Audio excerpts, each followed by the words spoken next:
நாங்க இந்த போராட்டம் நடத்தின உடனே சவுகார்பேட்டையில இருந்து 2 மார்வாடிங்க எங்க மேல வழக்கு பதிவு பண்ணணும்னு பிரச்சாரம் பண்ணிட்டு இருக்குது. என்னன்னு சொல்லி அவங்க போய் வழக்கு கொடுக்கறலாம் அவங்க உரிமை, வழக்குக்கு பயப்படுறவங்க கிடையாது. நாங்க ஆனா என்ன சொல்றதுன்னா, தமிழ்நாட்டில் இந்தியை அழித்தால் மார்வாடிகளுக்கு பிரச்சனை, நம்முடைய பண்பாடு அழிந்து விடும், ஆகவே மார்வாடிகளை ஒன்று கூடுங்கள் இவங்களுக்கு எதிராகன்னு வீடியோ போடுறாங்க. அவங்க தமிழ்நாட்டுக்குள்ளார வணிகம் பண்றாங்க, தமிழர்கிட்ட வணிகம் பண்றாங்க. நம்மோடு இங்கே வணிகம் செய்யக்கூடிய மார்வாடிகள் நம்ம ஊர்ல நடக்கக்கூடிய இந்திய எதிர்ப்பு போராட்டத்துக்கு எதிர்ப்பு தெரிவித்து இங்க வழக்கு போடுன்னு கம்ப்ளைண்ட் கொடுத்து போராடுறதுக்கு வான்னு திரட்டுறான். நீ உன் ஊர்ல உன் மொழியை பாதுகாக்க என்னோட செஞ்சுக்கோ. தமிழ்நாட்டுல தமிழ் மொழிக்கு எதிராக மார்வாடிகள் ஒன்று கூடுன்னு ஆரம்பிச்சோம்னா உன் கடை எதுவும் நடத்த முடியாது சொல்லிட்டான். இங்க எது பிசினஸ் பண்ண முடியாது. வந்தியா வியாபாரம் பண்ணியா எல்லாத்தோட சேர்ந்து இணக்கமா இருந்தியா போ. இங்கே தமிழ் மொழிக்காக உரிமைக்காக போராடக்கூடிய இயக்கங்கள் மேல நீ வழக்கு போடு, அவங்களுக்கு எதிராக ஒன்னாவா போராடவான்னு இங்க குரல் கொடுத்துட்டு இருந்தேன்னா மார்வாடி கம்பெனிகளுக்கு எதிரான போராட்டத்தை நாங்கள் மீண்டும் ஆரம்பிக்க வேண்டியிருக்கு. ஏன் மீண்டும் சொல்றேன்னா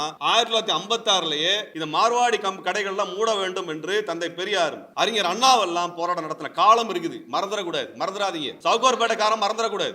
மாணவர்கள் ஏதோ போராட்டம் நடத்திருக்காங்க கோடம்பாக்கத்துல. அந்த வீடியோவை எடுத்துட்டு போய் டெல்லியில கம்ப்ளைண்ட் கொடுக்கிறதுக்காக இந்த மார்வாடிக்கு போயிருக்காங்க. இவங்க யாருன்னா RSS காரன்னு உங்களுடைய இன்ஸ்டாகிராம் பேஜ்ல போய் பார்த்தா தெரியுது. பிஜேபியோட தொடர்பு இருக்கக்கூடிய ஆளுங்க பிஜேபி இவங்க சேர்ந்து இருக்காங்க. மார்வாடிக்காரங்க வியாபாரம் பண்றது பண்ணிட்டு பேசாம போக வேண்டியதானே.